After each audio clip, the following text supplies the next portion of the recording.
Toby the Tram Engine, Part 1. Toby and the Stout Gentleman. Toby is a tram engine. He is short and sturdy. He has cow catchers and side plates, and doesn't look like a steam engine at all. He takes trucks from farms and factories to the mainland, and the big engines take them to London and elsewhere. His tram line runs along roads and through fields and villages. Toby rings his bell cheerfully to everyone he meets. He has a coach called Henrietta, who has seen better days. She complains because she has few passengers. Toby is attached to Henrietta and always takes her with him.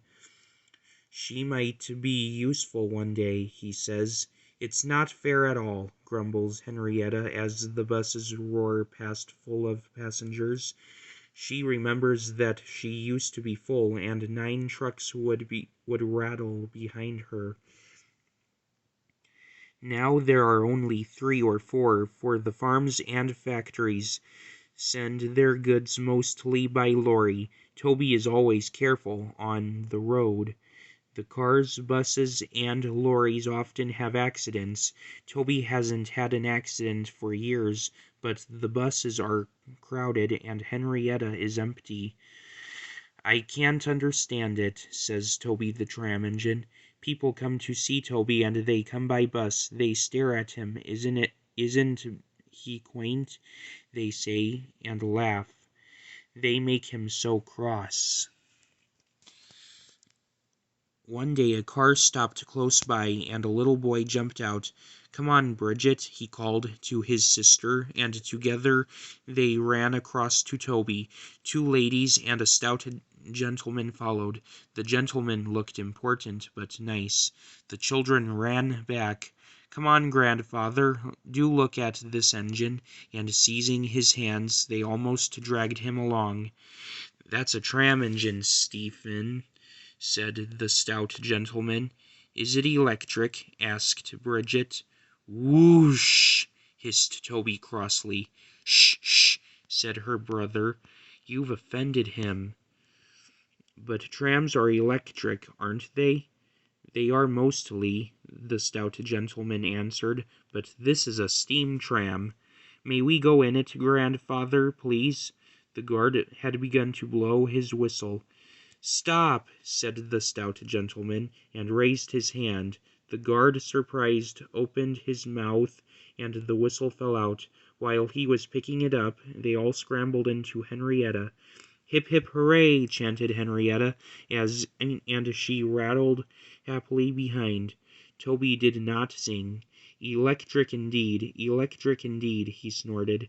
He was very hurt. The stout gentleman and his family got out at the junction, but waited for Toby to take them back to their car. "What is your name?" asked the stout gentleman. "Toby, sir." "Thank you, Toby, for a very nice ride." "Thank you, sir," said Toby politely. He felt better now. This gentleman, he thought, is a gentleman who knows how to speak to engines. The children came every day for a fortnight. Sometimes they rode with the guard, sometimes in empty trucks, and on the last day of all, the driver invited them into his cab. All were sorry when they had to go away. Stephen and Bridget said thank you to Toby, his driver, his fireman, and the guard. The stout gentleman gave them all a present. "Peep, pip, pip, peep," whistled Toby. "Come again soon." We will," called the children, and they waved till Toby was out of sight. The months passed. Toby had few trucks and fewer passengers. "Our last day, Toby," said his driver sadly one morning. "The manager says we must close tomorrow." That day Henrietta That day Henrietta had more passengers than she could manage.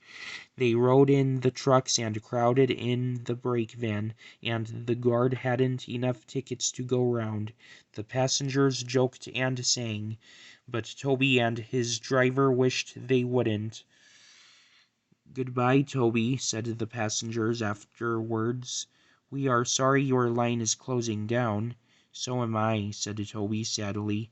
The last passenger left the station, and Toby puffed slowly to his shed. "Nobody wants me," he thought, and went unhappily to sleep. Next morning the shed was flung open, and he woke with a start to see his fireman dancing a jig outside. His driver, excited, waved a piece of paper. "Wake up, Toby," they shouted, "and listen to this. It's a letter from the stout gentleman." Toby listened, but I mustn't tell you any more, or I shall spoil the next story.